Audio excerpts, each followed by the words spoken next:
بسم اللہ الرحمن الرحیم. خاتون حضرات، میں ہوں اختر عباس اور آپ سب کو میرا سلام پہنچے. یہ جو دانائی ہوتی ہے، اسے فولک لور وزڈم، یہ بڑی کام کی چیز ہوتی ہے. آپ نے ایک محاورہ سنا ہوگا، دودھ میں مینگنی ڈالنا. یعنی بکری دودھ دے رہی ہے اور وہ بہت صحت مند، صحت افزا ہے، اور اس میں اس وقت اس کو احتیاط کرنی چاہیے. بکری کو ٹرینڈ ہونا چاہیے، سمجھدار ہونا چاہیے، ورنہ جو دودھ کا نیچے ہے برتن جس میں دودھ دھویا جا رہا ہے، چویا جا رہا ہے، اس میں مینگنی گریں گی تو کیا آپ ان کو دیکھتے ہوئے اس دودھ کو پی لو گے؟ دوبارہ گرا دیا جائے گا. یہ نہیں ہو سکتا کہ مینگنی نکال کے پھینک دیں، باقی دودھ کو پی لیا جائے. اسی طور پہ کھانے میں مکھی پڑ جائے، چھوٹی سی ہے، بظاہر لگتا بے ضرر سی، تو آپ کے سامنے کسی چائے کے کپ میں گر جائے، آپ 10 لوگوں کے بیچ میں بیٹھے ہو گئے، از اٹ پاسبل کہ آپ ایسے نکال کے دیکھو، پھر ایسے پھینکو اور ٹیشو سے انگلی صاف کرو اور اس کو پی لو؟ پاسبل نہیں ہے. یاد رکھیے گا، کچن میں ہم برتن کھلا نہیں چھوڑتے. کہیں کوئی چھپکلی، اللہ معاف کرے، اگر چھپکلی کسی چیز سے گزر جائے یا اوپر گر جائے تو اتنی وہ زہریلی ہو جاتی ہے، بندہ مار دیتی ہے. تو خود اللہ کے رسول نے فرمایا کہ چیزوں کو ڈھانپ کے رکھا کرو، پانی کے گلاس کو ڈھانپ کرو، ننگا پڑو صبح مت پینا. جوتوں کے بارے میں کہا. اچھا، یہ ساری چیزیں انسان اگر ان کا انالیسس کرے تو کہاں کہاں کام آ سکتی ہیں. منور آصف صاحب نے کہا کہ میری بیوی شوہر کے غیر موجودگی میں کسی سے باتیں کرتی ہے، اور جب میں پوچھتا ہوں تو کہتی ہے وہ میرا بھائی بنا ہوا ہے. ایسے میں شوہر کو کیا کرنا چاہیے؟ یہ ہے دودھ میں مینگنے ڈالنا. مسز غفور نے کہا کہ میری بیٹی کو اپنے کزنوں سے بہت محبت ہے، وہ ان سے بہت فری ہے، ایک دوسرے کے ساتھ بیٹھتے ہیں، ہاتھ پر ہاتھ مارتے ہیں. اس سے عمر میں تھوڑے چھوٹے ہیں. اب بیٹی کی شادی ہونے والی ہے، مجھے ڈر ہے کہ اس کے میاں کو یہ باتیں اچھی نہیں لگیں گی. اچھا، یہ جو آپ نے بات کہی نا کہ اس سے تھوڑے چھوٹے ہیں، یہ اسموک سکرین ہے. لڑکا جب بھی 8-9 سال کا ہو جائے گا، ہی وڈ بی ایڈلٹ. یعنی آپ سوچئے 7ویں 8ویں کے لڑکے اپنے ٹیچروں سے محبت کرنے لگ جاتے ہیں. وہ اپنے دوستوں میں بیٹھ کے جو باتیں سنتے ہیں، کرتے ہیں، اگر ماؤں کو پتہ چلے تو لٹرلی ان کے سر پھاڑ دیں. یہ ایک بچے کی میں بات نہیں کر رہا ہوں، نارملی ظاہر ہے جیسے جیسے گروتھ ہو رہی ہوتی ہے آپ کا حلقہ اثر، حلقہ دوستاں بدلتا ہے، اور عام طور پہ والدین ان کی باتوں کا خیال نہیں رکھتے، تو نتیجتاً اس میں گندی سیکسی باتیں انہوں نے جو کچھ دیکھا ہوتا ہے وہ شیئر کرتے ہیں. کچھ بچے یہ نہیں کر رہے ہوتے، وہ چپیکو سے بن جاتے ہیں، پر سنتے ہیں. سننے کے بعد ان کے اندر ایک کلبلاہٹ ہوتی رہتی ہے. اب یہ جو کزن ہے، کزنوں کے بارے میں نے تو اتنا جانا کہ یہ آگ ہے. اگر آپ کو بہت پسند ہے تو شادی کر لیں، 2-4 سال چھوٹا بڑا کیا فرق پڑتا ہے؟ It makes no difference. شادی کر ڈالیں. شادی اب کر نہیں رہے اور اب مزے کے لیے ان کے ہاتھوں پہ ہاتھ بھی مارتے. نو وے، اٹس ناٹ ایکسیپٹیبل. آپ جس رشتے کے ساتھ ہو وہ دودھ ہے، اس کو پاکیزہ رکھنا، اس کو ویسے صاف ستھرا رکھنا، اس میں سے مکھی ڈال کے اپنی مرضی کی پھر نکال کے پرے کرنا، یہ کوئی بھی قبول نہیں کر سکتا. اور یہ جو خاتون والا معاملہ انہوں نے پوچھا ہے، مجھ سے اگر میری رائے اس معاملے میں، یہ عورت وفادار نہیں ہے. جو عورت اپنے میاں کی غیر موجودگی میں کسی اور مرد سے بات کرے، بھائی سے بات کرتے ہوئے چوری نہیں کرنی پڑے گی، بھائی سے بات کرتے ہوئے چھپانا نہیں پڑے گا، بھائی سے بات کرتے ہوئے بہانہ نہیں ڈھونڈنا پڑے گا. جس رشتے کے لیے بھی آپ کو بات کرتے ہوئے جھجک آئے اپنے میاں کے سامنے، فیملی کے سامنے، اس کا مطلب ہے آپ کے دل میں چور ہے، اس رشتے میں بھی چور ہے. دنیا میں جتنے مرضی یہ اچھے ہو جائیں، ابھی آپ یہ ڈرامہ دیکھ رہے ہیں، آپ استاد نے شاگرد کو جب آپ کریں گے، دعوت دیں گے اور تعلق بنائیں گے تو ایکسیپٹیبل نہیں ہے. اور چونکہ اس کام کے لیے اس کو رکھا نہیں گیا تھا.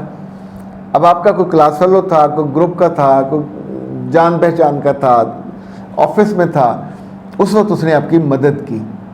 اچھا تب تک تو آپ کا وہ اندر سے محبوب تھا, اب چونکہ شادی ہو گئی اب آپ نے اس کو سو کالڈ بھائی بنا لیا, لیکن باتیں تو بھائیوں والی اس سے نہیں ہو رہی, چھپانی پڑ رہی ہیں. جب میاں کے دل میں شک آ جائے تو شک ایسا زہر ہے, یہ سانپ کا زہر ہے, یعنی جہاں بھی کاٹے گا سیدھا دماغ کو پہنچے گا, آپ کے محبت کے سارے نظام کو مفلوج کر دے گا. ایک مفلوج نظام کے ساتھ بندہ کیا موو کر سکتا ہے؟ نارمل رہ سکتا ہے؟ محبت بھی نہیں رہ سکتی. اس لیے اپنی بیٹیوں کو, مسز غفور بطور خاص آپ سے کہہ رہا ہوں, اس بچی کو ویڈیو جو سنا دیجئے, کس روز میرے پاس لے آئیے, میں تھوڑا اس کو سمجھا دوں گا. جتنے بڑے انسٹیٹیوٹ کی, شادی کے انسٹیٹیوٹ کی وہ رکن بننے جا رہی ہے, وہاں بہت عزت ہے, بڑی محبت ہے. رب وہاں سے اس کی نسل چلنی ہے, وہاں سے اس کی کریڈیبلٹی ہوگی. وہاں مجھے بہت برس روزنامہ نوائے وقت میں کام کرنے کا موقع ملا. اچھا اب دیکھ لیں, اگر نوائے وقت کا کوئی بندہ روزنامہ جنگ کے دفتر کے اندر جاتا ہوا نظر آ جاتا تھا, اگلے دن اس کی نوکری نہیں رہتی تھی. دونوں میں ایک طرح کی ریولری تھی. ابھی تو چونکہ اخبارات ہی غیر متعلق ہو گئے, اب ٹی وی ہے. ایک چینل کا بندہ جب تک جاب کرتا ہے دن میں یا رات میں, کسی اور ٹی وی چینل کے اندر اسے جاتا ہوا رپورٹ کر دیا جائے تو اگلے دور ایچ آر اس کو وومٹ کر دیتا, نکال کے باہر مارتا کہ تم نوکریاں کہیں اور, تنخواہ ہم سے لے رہے ہو, ایگریمنٹ ہم سے ہے, وفاداری ہم سے ہے, اور تم منہ مار رہے ہو کہیں اور جا کے. نہیں بہانہ سنا جاتا کہ میری دوست تھی, یہ میرا دوست تھا, یا میرا بھائی تھا. گھر مل لیں, پریس کلب مل لیں, 10 جگہ ملنے کی, دفتر میں جانے کا مطلب. تو ہر ادارے کے لمٹس ہیں, لمیٹیشنز ہیں, ہر تعلق کی بھی لمٹس اور لمیٹیشن ہوتی ہے, اور آپ کو اس کا لحاظ کرنا ہوتا ہے. جیسے آپ کے کزن آ جائیں, سب کے ساتھ بیٹھے گپ شپ کر رہے ہیں, وہ آپ کے کمرے میں گھس جائیں اور اپنے بیڈ پہ بیٹھ کے آپ ہاتھوں پہ ہاتھ مار رہے ہوں, اور کیا یہ ایکسیپٹیبل ہوگا؟ کل جب میاں ہوگا تو یہ پورے رشتے آپ کو یہیں چھوڑ کے جانے ہوں گے. آپ کے موبائل میں کسی کا نمبر نہیں ہونا چاہیے. یا شادی کریں نا, انہی دوستوں کے ساتھ, انہی کزنوں کے ساتھ خوش رہیں, خوش گپیاں زندگی گزار لیجئے, پر آپ جانتے ہو ان کے ساتھ جو گپوں میں زندگی نہیں گزاری جا سکتی, وہ آپ کی ذمہ داری نہیں ہے, نہ آپ ان کی ذمہ داری ہو, آپ کو اپنی زندگی خود ہی جینی ہے. تو خوش وقتی کی قیمت یہ نہیں ہے کہ اپنی ازدواجی زندگی کو برباد کر لیا جائے. یہ جو شادی کے بعد یہ بے وفائی ہے, شادی سے پہلے یہ حماقت ہے.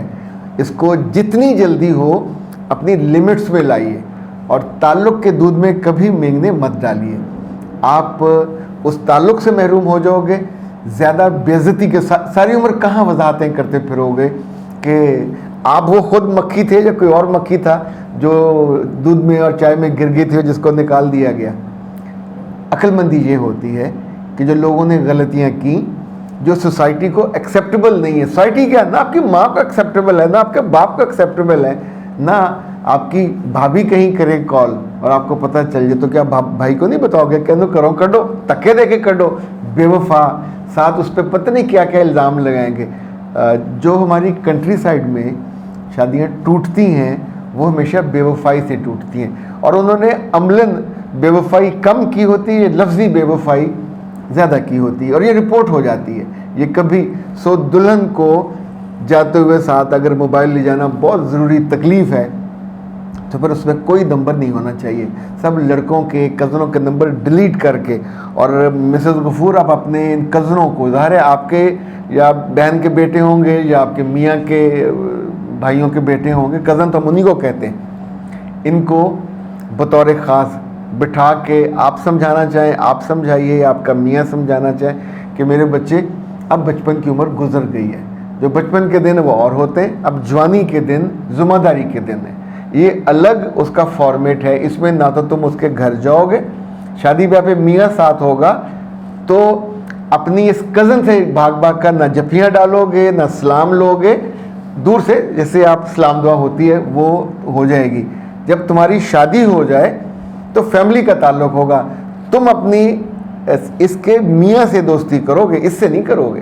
وہ بھی اگر وہ ایکسیپٹ کرتے ہیں آنا جانا، اور تب اکیلے، تب بھی اپنی بہن کے، تب آپ کی جو بہن ہوگی اس کے گھر اکیلے مرد کو، اکیلے کزن کو نہ جانا چاہیے، نہ بار بار رابطہ کرنا چاہیے، اس کا گھر ٹوٹ جائے گا، اور اس گھر کو آگ لگ گئی گھر کے چراغ سے، اسی لیے کہا جاتا ہے۔